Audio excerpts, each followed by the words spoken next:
Hi everyone, I hope you're well. Thanks for clicking on the video. UFC 279 is right around the corner. It happens tomorrow. And the co-main event is Tony Ferguson versus Li Jingliang. The fight that nobody asked for. Like, there's not a single person on this planet who expected this to be the matchup they make for Tony Ferguson.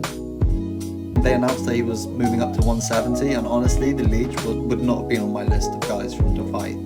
It seems like for the Leech, there's not really a lot of payout for him because of the losing streak that Tony's on right now. And for Tony, the Leech is a killer, rated number 11. And he's pretty underrated by the general public. Like, if he goes out there and gets starched by Leech, which is so possible, like the Leech has really awkward and solid striking, people are going to look at him like he's crazy and they're going to be asking for him to retire. The brutal truth, and as hard as it is to say for such an MMA diehard fan like myself, I think Tony Ferguson is in that time of his career now where he's taken a lot of punishment. I'm not 100% confident that he can hang with the elite of the division anymore. I think he's past it. He's taken a shit ton of punishment. Like, he was on the losing end of a beating, maybe the worst I've ever seen, against Justin Gaethje just like, a year and a half, 2 years ago. And since then he's been knocked out brutally by Michael Chandler, as you can see in this photo. Like, Jesus Christ, we've never seen Ferguson get starched like that before. Like, that was scary. He was out for a long time, and that was just 3 months ago, you know what I mean? Now he's moving up to 170 and he's fighting a hard hitter in the Leech. I'm just so worried about Tony Ferguson here. If I had it my way, as a Tony Ferguson fan, I'd have liked to have seen him have another 9 months off, you know, like have a full year, recover properly, because that knockout was brutal. There's no way he's fully recovered from that just 3 months later. Jumping into a fight camp, like, I hope he hasn't been sparring.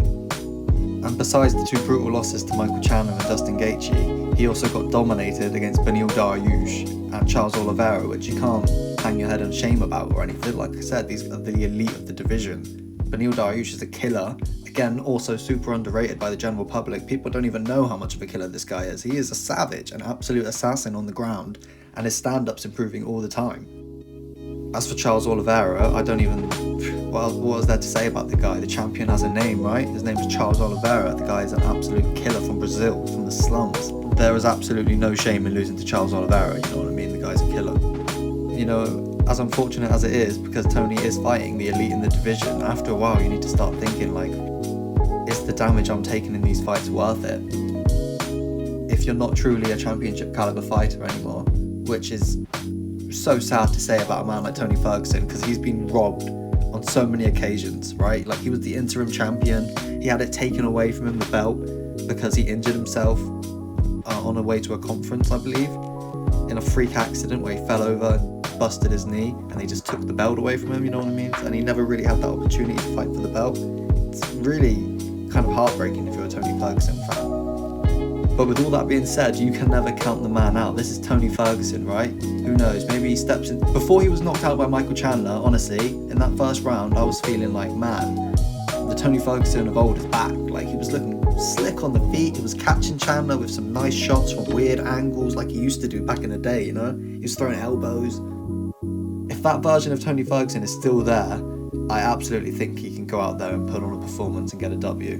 But the Leech is no joke. This man is a killer. I've been praising this guy, like, for years, honestly, since way before the Hamzat fight, which is when most people were introduced to the Leech, which is such a shame because obviously he got manhandled by Hamzat, which is such an unfortunate result for him because it's not a fair representation of him at all. The guy's an absolute killer. People are starting to see that now, and I think after this Tony Ferguson fight, it's going to have a lot of eyes on it. People are going to look at the Leech a lot different, especially if he goes out there and finishes Tony Ferguson. You know, I think despite this card being a little weak, you know, compared to the usual UFC pay-per-view, this card's a little thin, but I do think it's going to have that Nate Diaz effect, right? So this is going to have a lot of eyes on it. So if he can go out there and put Tony Ferguson to sleep, that's going to resonate with a lot of fans. You can go and ask Santiago Ponzinibbio, about the Leech's striking. He is brutal on the feet, and he throws these weird looping overhand punches that come from strange angles, and people just don't see it coming. He clips people often, and he throws hard shots to the body as well. I can't remember the name of the fighter he finished. He finished it with like this weird turning side kick to the body, just like a spear. It was so nasty, and he dug his heels so deep, it was disgusting, and you don't often see that. And the way he threw it especially was like so awkward, like he kind of leans in and throws it from this strange angle, completely catches the guy off guard. It was absolutely beautiful. So, my prediction for the fight, I think I'm going to have to go with the Leech on this one. I can see him finishing Tony Ferguson, unfortunately. Like I said, I think he's going to throw a lot of weird punches, and I think Tony Ferguson's chin right now is super questionable, coming off that savage knockout loss just 3 months ago. So, I think the Leech is going to win this via KO somewhere towards the end of the first round or the second, with like an overhand left from a weird angle that Tony doesn't see. And that sucks for me to say, man, because I would love nothing more than to see Tony Ferguson go out there and get a W. I just don't see it happening, unfortunately. And that brings us to the end of the video. If you enjoyed, please leave a like, subscribe to the channel for more fight breakdowns. If you disagreed with anything I had to say, leave a comment. I'd love to talk to you about it. And that brings everything to a close. Thanks, guys.